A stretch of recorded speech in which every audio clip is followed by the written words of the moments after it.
Oh, hello. How's it going? Are you thinking about writing a book? If so, I have something for you. This video. 9 tips plus 1 surprise on how to write your next book from someone who just finished the draft for his 3rd book. Are you ready? Let's start. Tip number 1. Commitment. It's about deciding that you're actually gonna write a book. There's 2 ways you can do that work for me.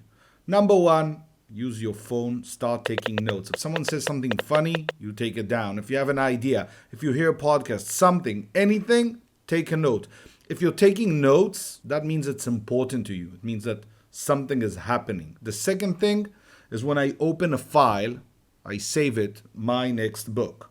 By the way, for me, it's interesting. It's always about a title first. When I wrote my first novel, I had an idea for a title and I said, you know what? I'll write it. Now, fuck the slides. I had an idea for a title, even though it's a different book, different type, different language. I open a file. I said, fuck the slides. This is my idea. This is my book. Then I have a plan. I have something I want to achieve. Once you're committed, everything looks different. Tip number 2. Make a visual commitment. I know it sounds weird, but I like making a visual commitment. Something that other people can talk to me about. I don't know, something like this beard. So yeah, I grew this beard and I said I'm not taking it off. I'm not shaving it until I'm done. 10 years ago, I did the same thing when I was writing my first novel. It was August, it was warm, I was stuck. And I was like, oh, I can't write anymore. I don't know what to do. So I started to grow my hair. It got to like really long, just about to my shoulders, and it looked bad. Like seriously bad. People would call me up and say, hey, did you get a haircut? And I would say, no, not yet. And they're like, okay, so stay at home and write. Even now with this beard, the beard. People would ask me, when are you done? You can't walk around like this. Even my barber made me get a haircut. So make a visual commitment, something that people will talk to you about. One of the biggest things is no one cares that you're writing. So make them talk to you. Why? They get invested in it. They ask about it. They want to know about it. Good luck. You don't have to grow a beard or long hair. Do your thing, okay? So tip number 3. So you decided you're going to write a book. That's amazing. And you know that you're going to do something visual so everybody knows about it. What I also suggest, my experience shares, talk to as many people as you can. I'll tell them about the plot, about the idea, what I'm thinking about. I'll run my methodology with them and I'll ask them for their opinion. You know why? Because every person you know has an opinion. I will then decide if I like it or I don't like it, if it's relevant or it's not relevant. At the moment, all I want is to talk to as many people as I can. Interestingly enough, they will have their opinion, but you know what's the biggest secret? You, my friend, will also have an opinion. It's interesting, but the more I talk about my ideas and I listen to myself again and again and again, I say, you know what? That's interesting. I didn't think about it. Or I can change this. So sometimes speaking, doing that idea, running it out loud so other people can give you their opinion is basically a selfish thing. I do it for myself. Almost every single time I did that, I changed the structure of the conversation, what I asked, what I wanted, and how I did it. And it was interesting because you remember the first thing being committed was me taking notes. So every time I was like, oh, wait. Yeah, I'm hearing you. Just give me a second. Notes. So be selfish about it. But talk to as many people as you can. And someone asked me about stealing. Let them steal. I don't care. I'll write another one. I'll do something else. And basically, we're all copycats anyway, so it doesn't matter. Tip number 4. Oh shit, I forgot something. I'm stopping this video for a moment just to tell you that if you like the content, please follow, subscribe, join. You can sign up for my newsletter. Why? Because I will teach you everything I can for free to do with how to create a good pitch, storytelling, marketing, branding, and sales. Everything for you. So would you do me this kind favor and sign up now, subscribe. Can we put this? Yeah, no, we can't. Yeah, we have some budget for that. Come on. I need you. And if you have any questions, hit me up. I'll be happy to answer. And now, let's go back to the video. Tip number 4. Find a significant date. I know it sounds very simple, but I usually tend to do a last minute kind of date. So, for example, when I did my first novel, it was the Jewish New Year, and the date I picked was, I don't know, a month away from doing everything, literally everything. So, the cover, the editing, and everything. My idea to you is reverse engineer. Pick a date, I don't know, Christmas, Cyber Monday. I once sold 250 copies and I had to deliver them for an event. And by the way, I'm doing the same thing now. So I sold 200 copies to a conference that I'm going to talk at in about, I don't know, by the time you see this, probably a month away. And the idea is once you set a date and you have told people about that date, you need to, I don't know, be there. You need to do it. So for me, it has a lot to do with setting a date and then reverse engineering. You know, it's funny. I remember doing the first novel, I sold 250 copies to bars as they were giving away a gift. And the gift was a copy of the book because it was a novel about the nightlife in Tel Aviv and a bottle of wine. And one of the owners, I remember Dan's calling me and saying, so listen, you're certain you're going to have a book because we need 20 copies and we're going to host it on, I don't know, it was next Thursday at 6 p.m. The whole staff is coming. There's about 20 people. Most of the bartenders and knew me and the waitresses knew me, and it was kind of weird because I said, yes. I had no idea if the printing would be done. Setting a date, I don't know, kind of makes it real in a sense. Even now, we're thinking about doing an editor's copy where it's not exactly the final version, but because the conference is buying the 200 copies, they'll get a version that no one else will ever have. And maybe someday it's going to be worth something. So, yeah, what's your date? And don't pick, I don't know, 1st of January. No one does anything in those dates. We all know that.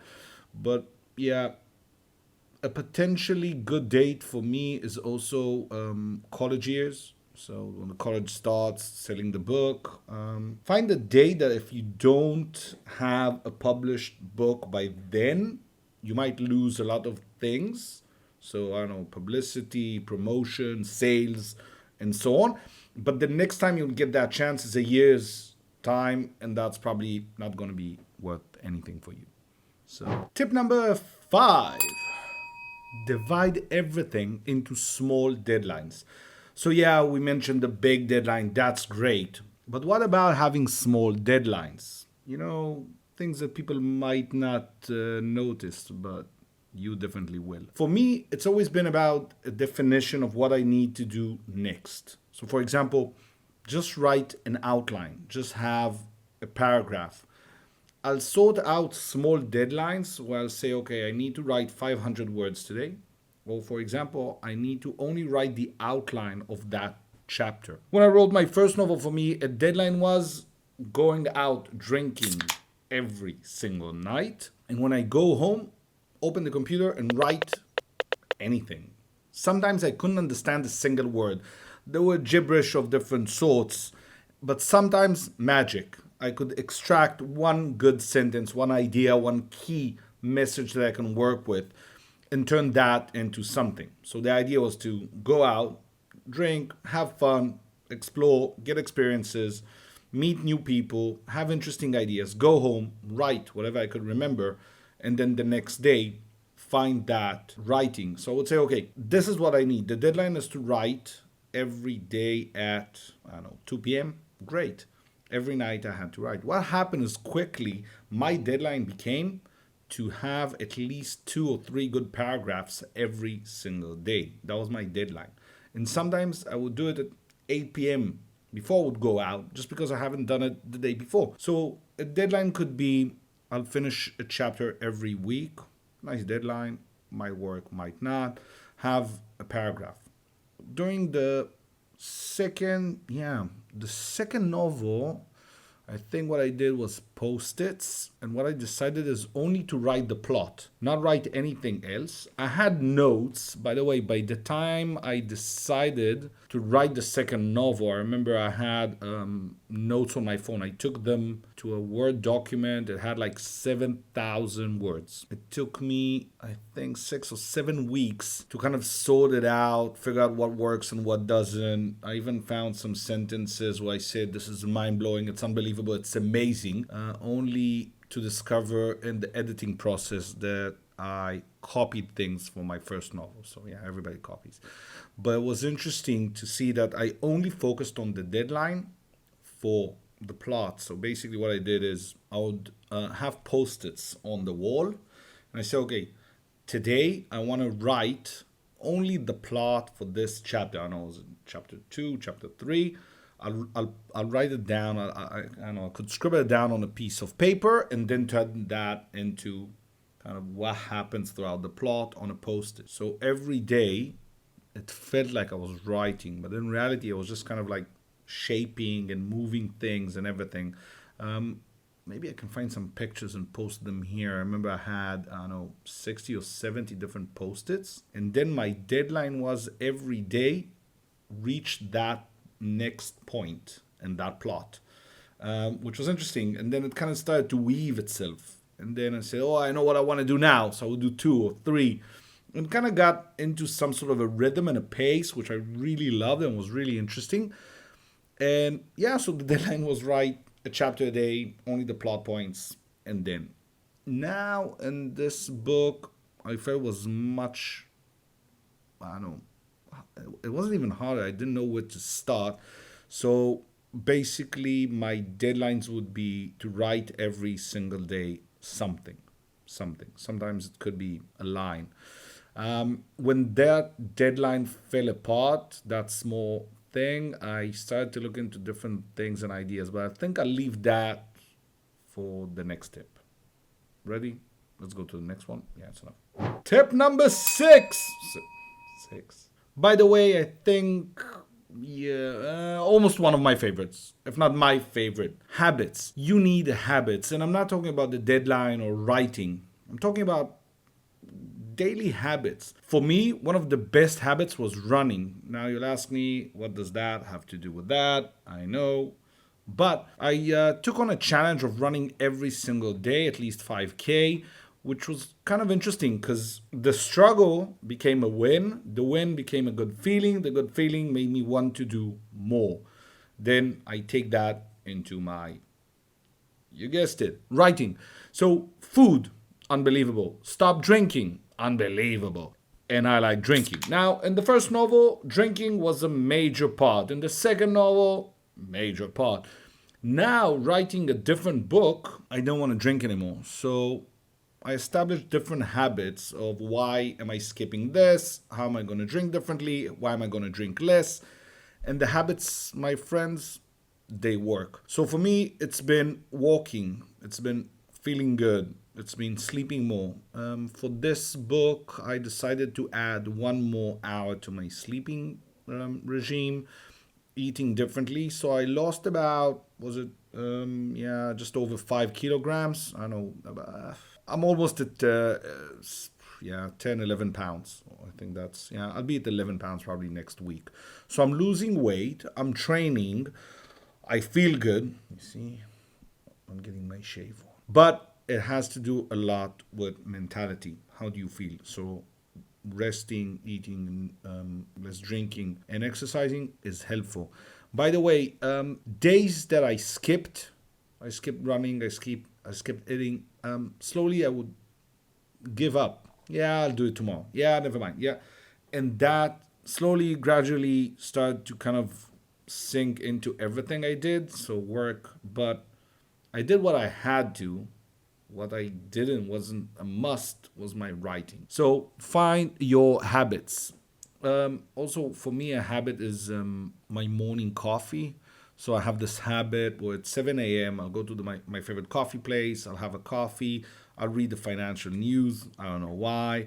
We'll have some discussions, arguments about politics. And it's a habit I've had, I don't know, for now it's 2022. I started this in 2014. Every single day, I would go to the same coffee shop, same people, same drinks, everything. What I noticed is that that habit was actually hurting me. 2 reasons.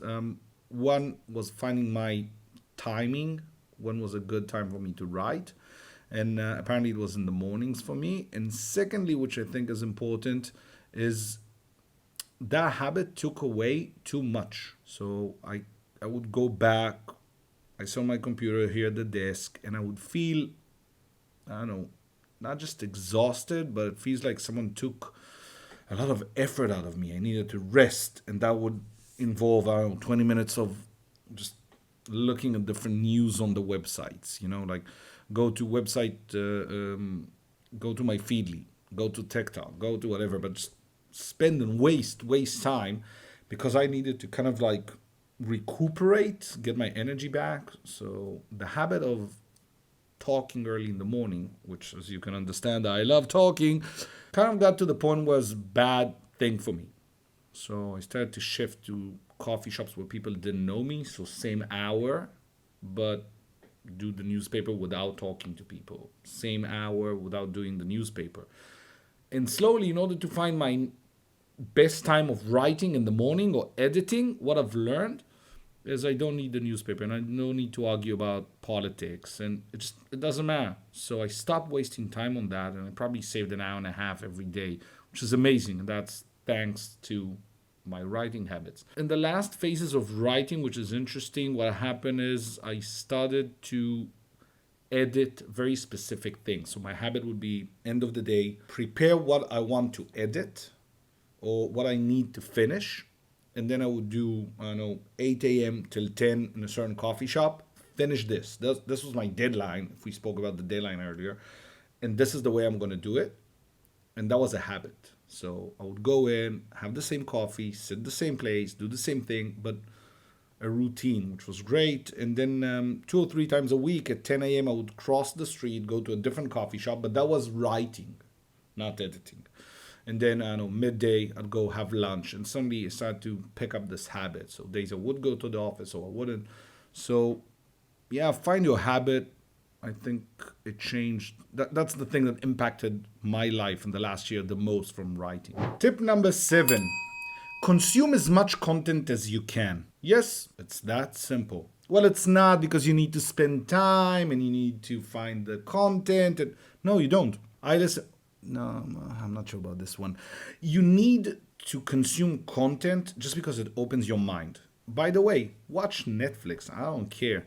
But if you're writing a novel, consume that type of content. If you're writing a self-help book, a management book, I did about 75 different books in that area, from storytelling, management, startups, the famous one and the least famous ones. I've listened to very bad books.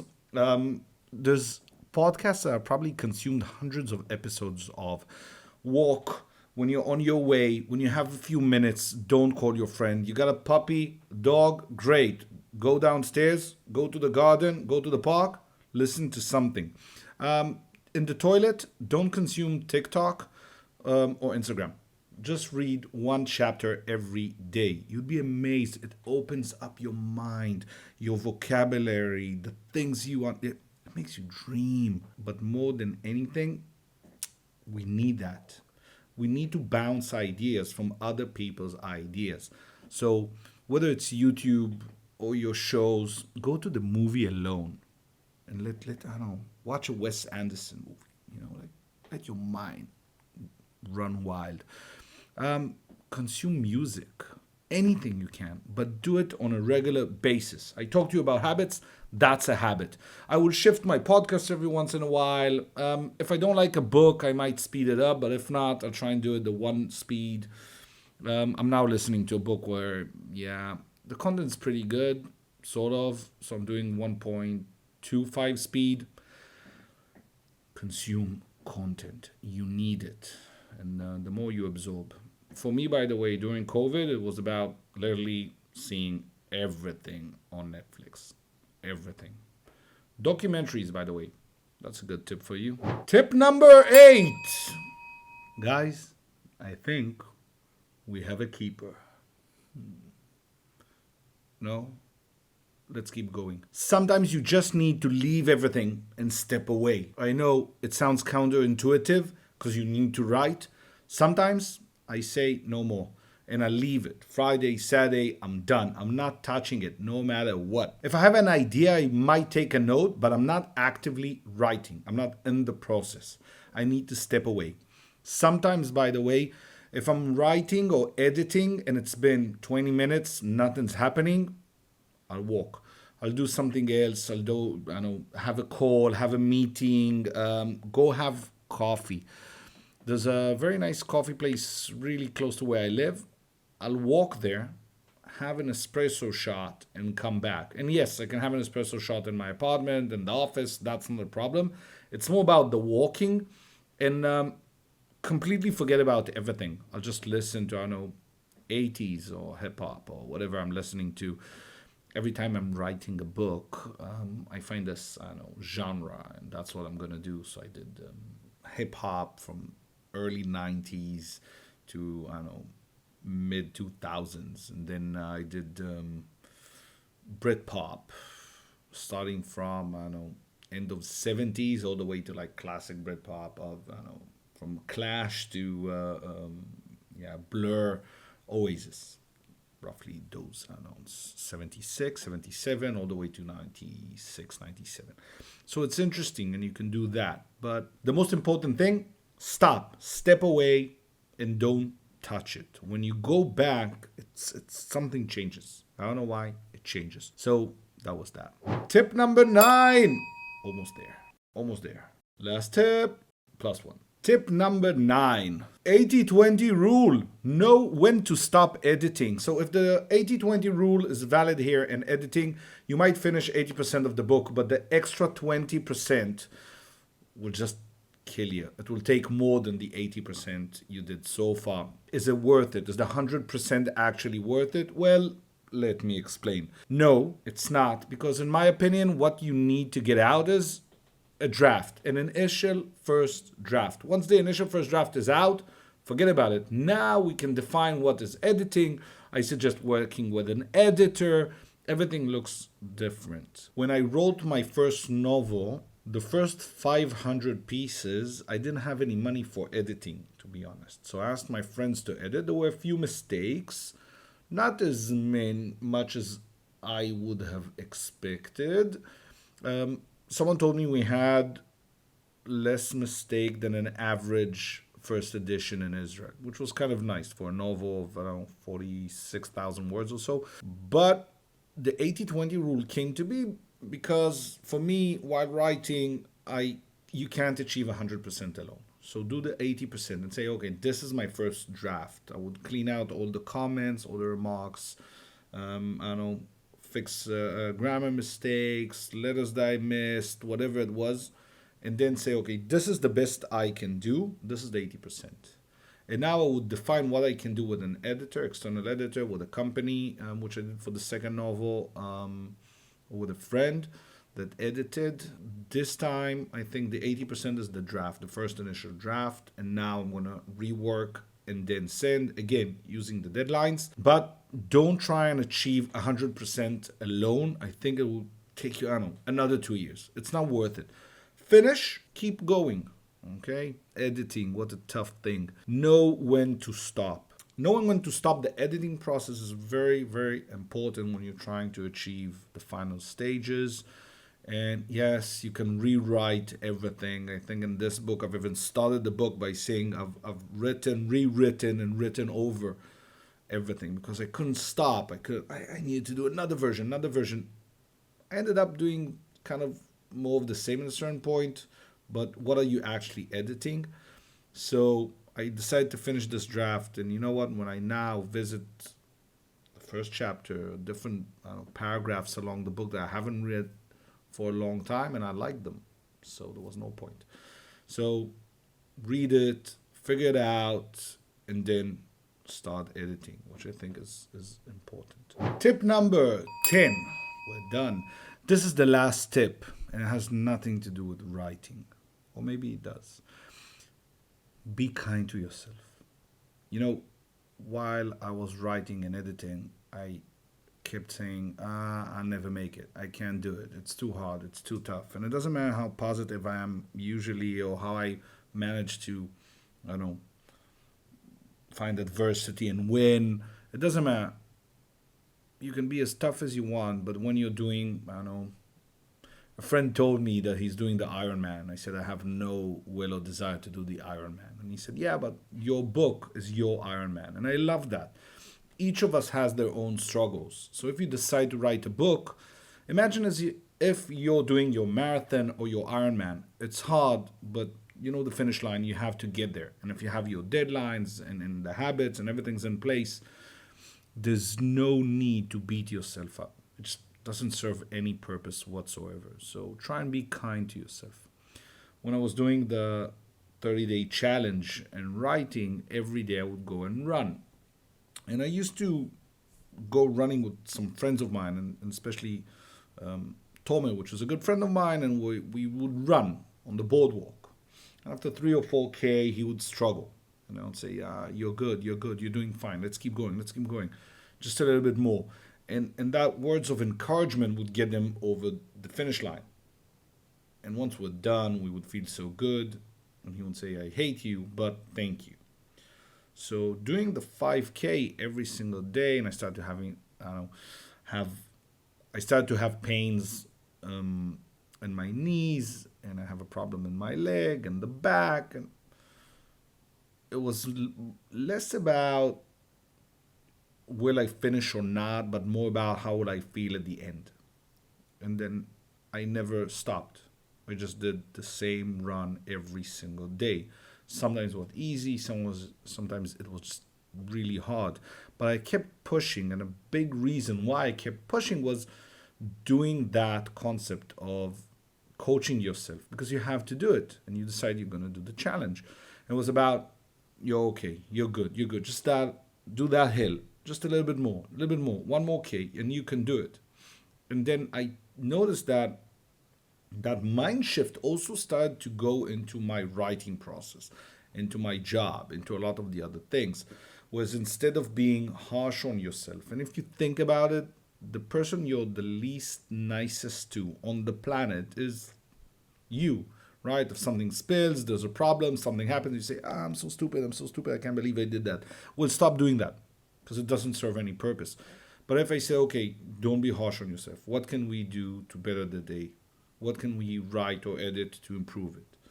And even now, I wanted to skip this video. I usually say I will do it, and I never actually do it. And then I feel bad, and then I say, I will never get to anything because I don't do it. But you know what? This whole shaving idea, which I always wanted to do, probably took me, what is it now? Almost 4 hours, this whole video. And you know what? I hope you find something that interests you. And for me, I had fun. I had to sit down, I had to take notes, I had to do it. It made me feel good. I was positive about the things I've achieved and the things I learned about myself, and doing that process and being positive about it. It has something good to do with the way you look at the struggles or the tasks or the things you have to accomplish, right?